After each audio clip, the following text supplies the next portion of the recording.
अस्मत्गुरुसमारम्भां यतिशेखरमध्यमां लक्ष्मीवल्लभपर्यन्तां वन्दे गुरुपरम्पराम् ஆழ்வார்கள் வாழி அருளிச் செயல் வாழி தாழ்வாதமில் குறவர்தாம் வாழி ஏழ்வாறுமைய அவர்களுரைத்தவைகள்தாம் வாழி செய்யமறை தன்னுடனே சேர்ந்து.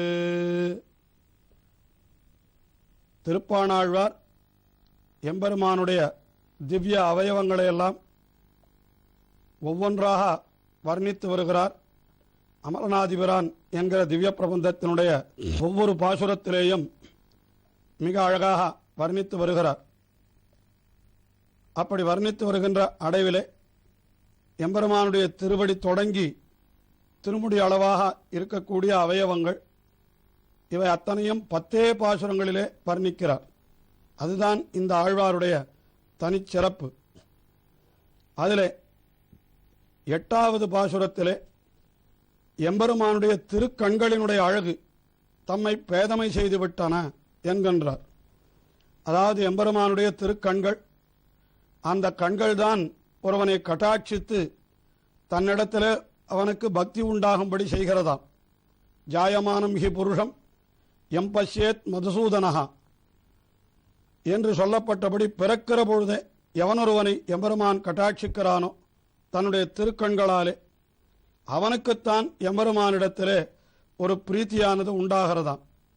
அப்படி அந்த எல்லோரையும் புனிதராக ஆக்குகின்ற அந்த எம்பெருமானுடைய திருக்கண்கள், அந்த கண்களினுடைய அழகை வர்ணிக்கிறார் இந்த 8வது பாசுரத்திலே.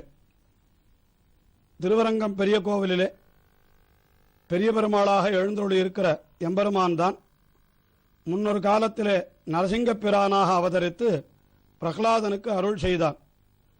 பிரகலாதன் ஒருவனுக்கு அவன் அருள் செய்தமை அவனுக்கு திருப்தி உண்டாக்காமையினாலே அவன் எல்லோருக்கும் அனுகிரகம் செய்து எல்லோரையும் தன்னிடத்திலே அழைத்து கொள்ள வேணும் என்பதற்காகத்தான் இங்கே திருவரங்கம் பெரிய கோவிலிலே பள்ளி கொண்டிருக்கிறான் என்ற கருத்து தோன்ற அந்த நரசிங்கப் பெருமானாக அனுபவிக்கிறார். வந்தா அவுணனுடல் கீண்டா அமரற்கரியவாதிப்பிரான் அமரத்தாமலன் முகத்து விளைந்ததவரியோடு நீண்டவர் பெரியவாய கண்கள் என்னை பேதமதையிலனவே. பரியனாகி வந்த அவுணன் என்று ஹிரணியனை வர்ணிக்கிறார். பரியனாகி வந்த என்றால் மிகவும் பருத்தவனாகி அல்லது மிகவும் பெரிய உருவத்தோடு வந்தான். அந்த இரணியன் என்பவன் அவன் பகவானையே எப்பொழுதும் நினைந்து உள்கரைந்து உருகுகின்ற அந்த மனப்பாங்கு இல்லாமையினாலே, அதாவது எம்பெருமானையே நினைத்து உருகுகின்றவன் தன்னுடைய உடலையும் கவனித்துக் கொள்ள மாட்டான். ஆகையினாலே அவனுக்கு உடல் இழைத்து போகுமாம். ஆனால் அப்படி அன்றிக்கே உலக இன்பங்களையே துய்த்து வளர்கின்ற ஒருத்தன் அவன் எப்படி இருப்பான் என்றால் மிகவும் பருத்து காணப்படுகிறானாம். அந்த ஹிரணியன் அவன் எப்படி இருந்தான் என்றால் பரியனாகி வந்தான் என்று மிகப்பெரிய உருவத்தோடு வந்தான். அந்த இரணியனோட உருவம் எவ்வளவு பெரியது என்றால் அந்த நரசிங்கமாகிற வடிவுக்கு போருமானது என்கிறார். அவனை எதிர்த்து யுத்தம் செய்கிற அளவுக்கு அவ்வளவு பெரியவனாகத்தான் இருந்தான் என்று அந்த இரணியனுடைய தோற்றத்தை வர்ணிக்கிறார்கள். புராணங்களிலே கூட மிக பெரிய உருவத்தோடு வந்தான் என்று அந்த இரணியனை பற்றி சொல்லப்பட்டிருக்கிறது. அப்படிப்பட்ட அந்த பரியனாகி வந்த அவுணன் அவனுடைய உடல் கீண்ட என்கிறார். அதாவது பரியனாகி வந்த அவுணனுடல் கீண்டு அமரர்க்கு அரிய ஆதிப்பிரானாக நின்றவனவன். அந்த அவனுடைய உடல் கீண்டு என்கிறபடியினாலே என்ன அர்த்தம் தெரிவிக்கப்படுகிறது என்னால் அவனுடைய உடலைத்தான் கீண்டானே தவிர அந்த உடலுக்கு உள்ளே இருக்கக்கூடிய ஆத்மாவுக்கு எந்த ஆபத்தும் வாராமல் ரட்சித்தானாம் எம்பெருமான். அதாவது இரணியன் என்கிற ஆத்மா அவன் அதாவது ஒரு சரீரத்திலே புகுந்து இரணியன் என்கிற பெயரோடு விளங்குகிறான். அந்த சமயத்திலே அவனுக்கு ஏதோ கர்மத்தின் காரணமாக அந்த எம்பெருமானிடத்திலே பகவானிடத்திலே ஒரு விரோதம் ஏற்படுகிறது. அந்த விரோதத்தை கொண்டு மேலே மேலே பாவங்களை செய்து கொண்டே போகிறான். இவனை இன்னமும் பாவம் செய்யாமல் தடுக்க வேண்டுமானால் என்ன செய்வது என்று பார்த்தான் எம்பெருமான். எத்தனையோ பிரகலாதனை கொண்டு அவனுக்கும் உபதேசித்து பார்த்தான். ஆனால் இரணியன் அவற்றையெல்லாம் கேட்பதாக இல்லை. இன்னும் பாவங்களை செய்து கொண்டிருக்கிறான். அப்பொழுது இவ்வளவு பாவங்களை செய்து கொண்டிருக்கிறவனை இனிமேலும் பாவம் செய்யாமல் தடுக்க வேண்டும் என்றால் என்ன செய்வது என்று பார்த்தான்.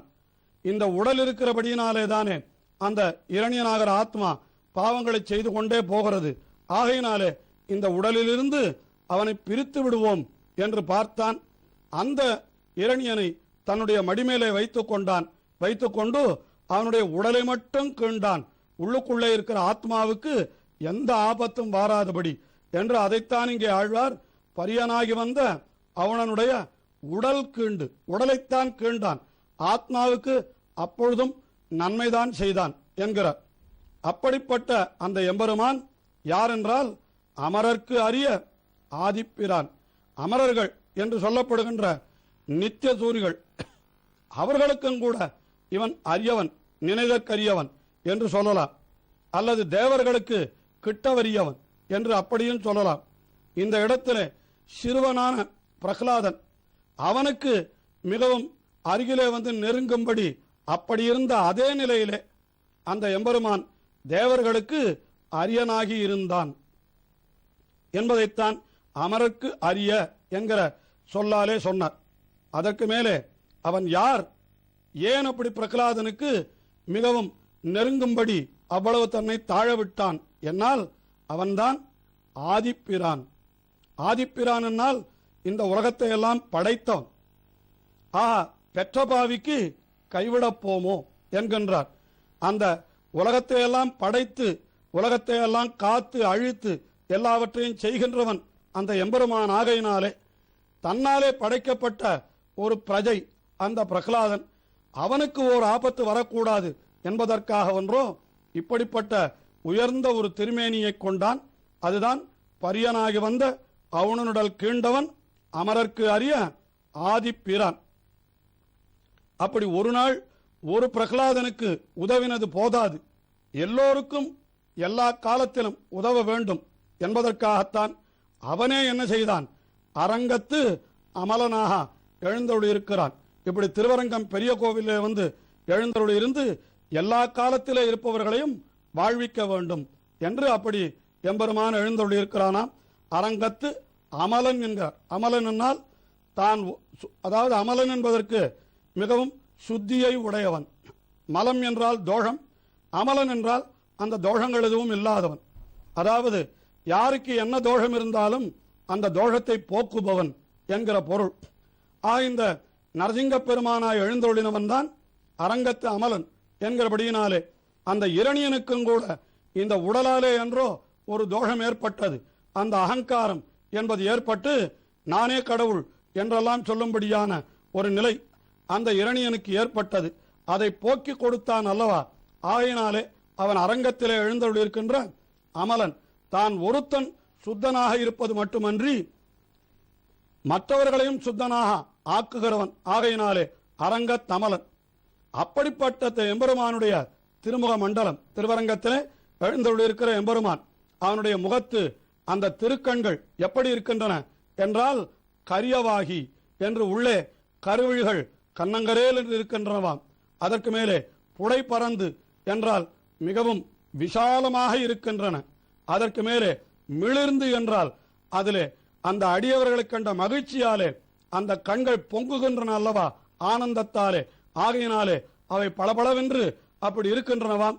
அதைத்தான் மிளிர்ந்து என்றார். அதற்கு மேலே செவ்வரியோடி என்றால் அந்த திருக்கண்களிலே அடியார்களை கண்ட மகிழ்ச்சியினாலே அப்படி வாத்சல்யத்தாலே குதறி சிவந்த கண் என்று சொல்லும்படியாக சிவந்த வரிகளெல்லாம் அந்த வெள்ளை நிறத்துக்கு நடுவிலே ஓடுகின்றனவாம். அதுதான் செவ்வரியோடி என்றார். அதற்கு மேலே நீண்ட அப்பெரியவாய கண்கள், நீண்ட என்றால் காது வரை நீண்ட என்று சொல்ல வேண்டுமாம். மிக அழகாக சாதிக்கிறார் பராசர பட்டர் ஸ்ரீரங்கராஜ ஸ்தவத்திலே. பரமபதத்திலே எழுந்தருளிருக்கிற எம்பெருமான் அங்கே இருக்கிற நித்திய முக்தர்களை எல்லாம் கட்டாட்சிக்கிறான். ஆனால் அந்த நித்திய முக்தர்களுக்கு குறை என்பதே கிடையாது. ஆனால் இந்த உலகத்திலே இருப்பவர்களை எல்லாம் கட்டாட்சிக்கிறான் அரங்கன். ஆனால் இந்த உலகத்திலே இருப்பவர்களோ எத்தனையோ குற்றம் குறைகளோடு வருபவர்கள். ஆனால் இவர்களையும் எம்பெருமான் திருத்தி பணிகொள்ளுகிறான். ஆகையினாலே அந்த பரமபதநாதனுடைய திருக்கண்களை விட இந்த திருக்கண்கள் இன்னும் நீண்ட திருக்கண்களாக இருக்க வேண்டாமா என்று அந்த எம்பெருமானுடைய திருக்கண்கள் காது வரை நீண்டது என்று மிக அற்புதமாக அருளி செய்கின்றார். அப்படிப்பட்ட நீண்ட கரியவாகி புடைபறந்து மிளிர்ந்து செவ்வரியோடி நீண்ட என்று இத்தனையாலும் வர்ணித்த பொழுதும் திருப்தி உண்டாகாமையினாலே ஆழ்வார் அப்பெரியவாய கண்கள் என்று அந்த கண்களையே சுட்டி காட்டுகின்றாராம். அந்த கண்கள் மிகவும் பெரியவாய கண்கள். இப்படிப்பட்ட கண்கள் என்றோ உலகத்திலே இருப்பவர்கள் அத்தனை பேரையும் கட்டாட்சித்து அப்படி தன்னுடைய அருளுக்கு இலக்காக ஆக்குகின்றது.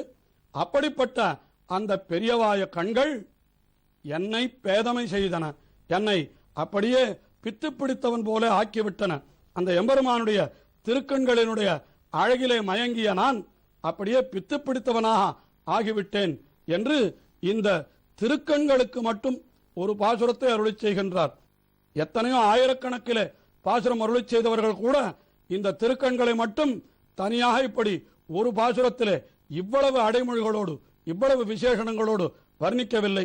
மிக அற்புதமாக இங்கே அந்த எம்பெருமானுடைய திருக்கண்களை அனுபவித்திருக்கிறார். அவருடைய அனுபவம் தொடர்கிறது. தொடர்ந்து அனுபவிப்போம்.